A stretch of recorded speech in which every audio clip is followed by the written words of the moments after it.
Europe Matin. Thierry Dagiral. L'interview politique de ce jeudi matin sur Europe 1, 8h15. Bonjour Christiane Lambert. Bonjour. Présidente de la FNSEA, c'est le premier syndicat agricole. Vous êtes ce matin en direct de votre exploitation de porc dans le Maine-et-Loire. Cette nouvelle canicule, c'est un nouveau coup dur pour les éleveurs, pour les agriculteurs, bien sûr. C'est effectivement un nouveau coup dur, elle est très forte, les températures montent très haut et ce qui est surtout problématique, c'est la durée. C'est-à-dire que les météorologues ne nous disent pas quelle est l'échéance de fin, on sait que ça va être très dur lundi et mardi. L'accumulation des températures élevées, les bâtiments qui n'arrivent pas à refroidir durant la nuit, c'est compliqué pour les animaux et pour les gens qui sont dans les travaux saisonniers, notamment les moissons, les risques d'incendie sont très importants parce que une moissonneuse batteuse, c'est du fer. Ferraille contre ferraille, comme une paire de ciseaux pour couper dans la barre de coupe de la moissonneuse et le risque d'étincelle est fort. L'étincelle et la paille, c'est un cocktail détonnant. Ça, c'est un vrai risque, une vraie crainte de la part des agriculteurs. Oui, parce qu'il y a eu plusieurs départs de feu déjà.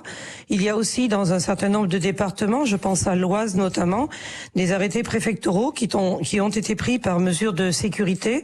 Interdiction de travailler dans les champs avec du matériel entre 14h et 21h pour éviter les départs d'incendie. C'est bien pour la sécurité, on le comprend. C'est difficile pour les agriculteurs et les salariés et les organismes parce qu'il faut travailler la nuit de 21h jusqu'à 4h, 5h du matin pour justement travailler dans les conditions où il n'y a pas ces risques-là. Je reviens sur la canicule et les conséquences directes sur les animaux d'élevage. Les bovins à viande ne grossissent plus, par exemple. Voilà, quand les animaux ont très très chaud, ils passent toute leur énergie pour se défendre de la chaleur. Ils ont du mal à éliminer le trop de chaleur. Donc les vaches à viande ne grossissent plus. Les vaches laitières baissent leur production de 10%. Serge Zaka, l'agrométéorologue, titrait cette semaine que c'est moins 10% de production laitière quand on est autour de 35 degrés. Mais quand on monte plus haut, ça peut être jusqu'à moins 20% de production laitière. Donc c'est une perte sèche pour les agriculteurs. Les animaux sont mal. Ils boivent beaucoup plus d'eau. Une vache boit 100 litres d'eau par jour, donc c'est énormément d'eau à apporter aux animaux. Et puis c'est aussi quelque chose qui est plus compliqué et qui occasionne des pertes importantes, des avortements. Quand les vaches sont trop chaudes, il arrive qu'elles puissent avorter et donc perdre leur veau. Madame Lambert, on arrive déjà à calculer les pertes ou c'est trop tôt ? C'est trop tôt pour calculer les pertes, mais par exemple sur la production céréalière, comme il y a déjà eu la sécheresse de cet hiver, puisqu'on a eu un déficit de pluie, vous vous rappelez, vous l'aviez souvent dit, moins 25 à moins 30% de pluie cet hiver. Dans certaines régions, il y a eu le gel, la grêle. Vous vous rappelez aussi certaines régions qui ont cumulé d'ailleurs les événements. En production de blé, c'est autour de moins 3, moins 4% à l'échelle de la France, mais chez certains agriculteurs, comme Bourgogne par exemple, je me rendrai en Côte d'Or mercredi pour parler d'irrigation avec eux, c'est jusqu'à moins 30, moins 50%. Et ceux qui ont accès à l'irrigation ont certes des restrictions, ils doivent gérer l'eau au plus fin, mais ils sauvent leur culture. Et ça, c'est une question fondamentale qu'on doit se poser comme solution pour l'avenir aussi. C'est ça. On va en reparler dans un instant, mais du coup, il y aura des répercussions décalées dans le temps. Vous demandez quoi ? Vous dites quoi ce matin au nouveau ministre de l'Agriculture, Marc Fesneau ? Eh bien, le ministre ne peut pas faire la pluie et le beau temps, nous savons. Par contre, le ministre peut tout à fait prendre des mesures attendues pour permettre de tenir économiquement. Vous savez que nous avons un gros chantier engagé suite au gel historique de l'année dernière, de 2021. C'est la création d'une assurance gestion des risques, un dispositif où les agriculteurs peuvent s'assurer de façon plus facile. Et au-delà de 50% de pertes, c'est la solidarité nationale qui joue. Nous sommes en train de construire ce dispositif. Il ne faut pas que les assureurs flanchent, il ne faut pas que Bercy flanche. Il y a un besoin d'accompagner. Si on produit moins, l'alimentation coûtera plus cher pour tout le monde. Donc il y a un intérêt souverain pour la nation, il y a un intérêt pour tous les Français de dire qu'il faut de la production en quantité dans notre pays. Et il y a malheureusement sur ce sujet parfois des débats un peu incompréhensibles. Vous voyez, la nuit dernière en Deux-Sèvres, encore une réserve d'eau qui a été saccagée par des militants. Je trouve que c'est criminel de casser aujourd'hui des outils de production au moment où tout le monde parle de famille famine, de manque de blé, notamment parce que Russie et Ukraine, qui représentent 30% du marché du blé mondial, ne vont pas fournir. Donc il va manquer de blé sur la planète. Donc partout où on peut produire, il faut produire aujourd'hui. Sinon, il y aura plus d'émeutes de la faim. Et puis en France et en Europe, des prix beaucoup plus élevés.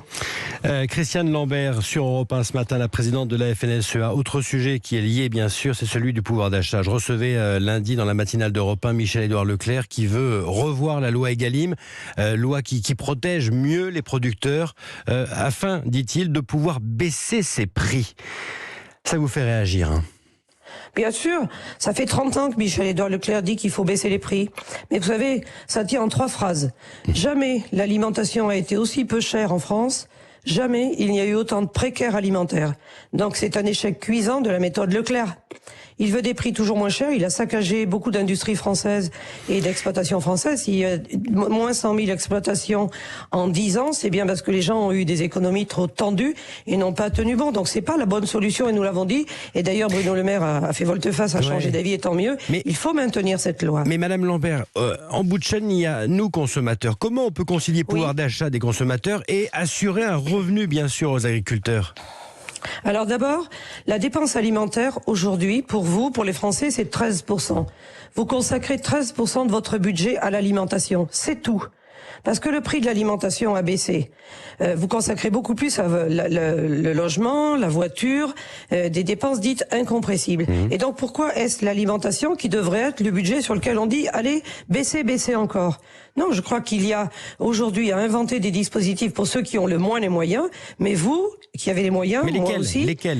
Lesquels Eh bien, nous avons proposé, et le président de la République, alors candidat, l'a repris, la création d'un chèque alimentaire. Aider ceux qui sont les plus précaires, qui sont les ayants droit sociaux. Comme il y a des chèques vacances aujourd'hui, et qui bénéficient aux plus précaires, on aide ceux qui sont les plus précaires, mais ceux qui peuvent payer leur... Ce qui est prévu dans la loi qui arrive à l'Assemblée la semaine prochaine. Voilà, mais vous savez, ce qu'il faut dire aussi, c'est que l'alimentation depuis 10 ans a baissé en France. Se nourrir coûte moins cher. Est-ce que les Français s'en sont aperçus? Non. Aujourd'hui, ils redécouvrent que l'alimentation a un prix, mais nous sommes à 5% d'inflation alimentaire en France, quand l'Europe est à 9%. La Pologne est à 12%, les Pays-Bas sont à 13%. Donc je crois qu'il faut aussi que vous-même, vous fassiez beaucoup de pédagogie. Oui, ça coûte, mais pensez aux agriculteurs en bout de chaîne. Est-ce qu'on peut dire aux agriculteurs, allez, serrez-vous encore un peu la ceinture, il reste 1 ou 2 crans, parce qu'il faut que les Français puissent manger pas cher. C'est pas sérieux. Nous, nos engrais ont augmenté de 150%, le carburant a doublé. Toutes nos charges augmentent. L'aliment pour mes porcs, il a augmenté de 33%. Si j'arrive pas à répercuter un peu plus sur le prix de vente de mes animaux, mes comptes seront dans le rouge. Et on pleurera sur les agriculteurs qui disparaissent. Vous savez, c'est un sujet de société, l'alimentation. Bien sûr, se nourrir, se soigner, travailler, ce sont les éléments essentiels. Donc il faut replacer les priorités. Moi, j'ai rien contre les gens qui prennent la voiture pour un oui, pour un non. On peut faire des économies aussi sur un certain nombre d'autres choses. On peut acheter malin, acheter intelligent, moins gaspiller, 30% de ce qui est acheté et jeter à la poubelle. C'est pas sérieux. L'alimentation, ça a de la valeur. Donc, beaucoup de pédagogie sur l'alimentation, s'il vous plaît. Madame Lambert, Michel-Édouard Leclerc pointait du doigt ici même les profiteurs de cette crise, l'agroalimentaire, les transporteurs. Vous pensez la même chose? Vous pensez que certains, finalement, profitent de ce moment-là?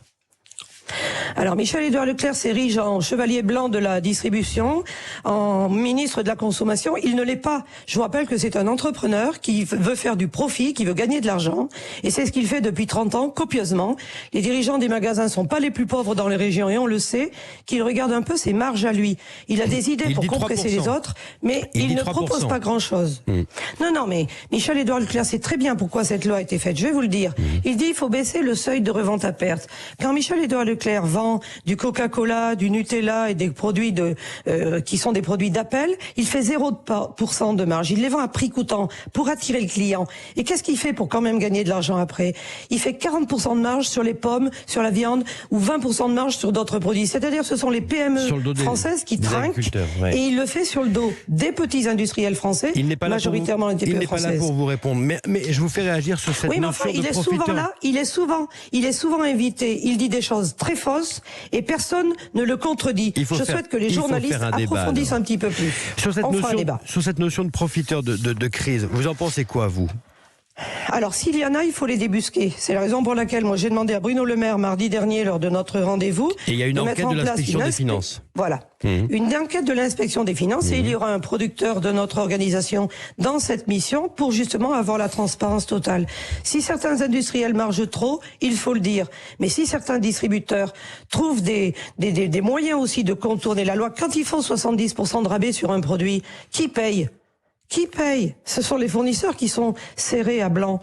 Voilà, cette chaîne alimentaire en France, elle est insupportable parce qu'il y a eu une habitude de guerre de part de marché entre les distributeurs sur le dos de leurs fournisseurs. Donc moi, je veux la transparence totale, mais jusqu'au bout, y compris chez les distributeurs, très ingénieux pour contourner les lois qui sont faites par le gouvernement. Les choses sont clairement dites ce matin. La présidente de la FNSEA, Christiane Lambert, sur Europe 1. Merci à vous, madame. Bonne journée. Merci, bonne journée.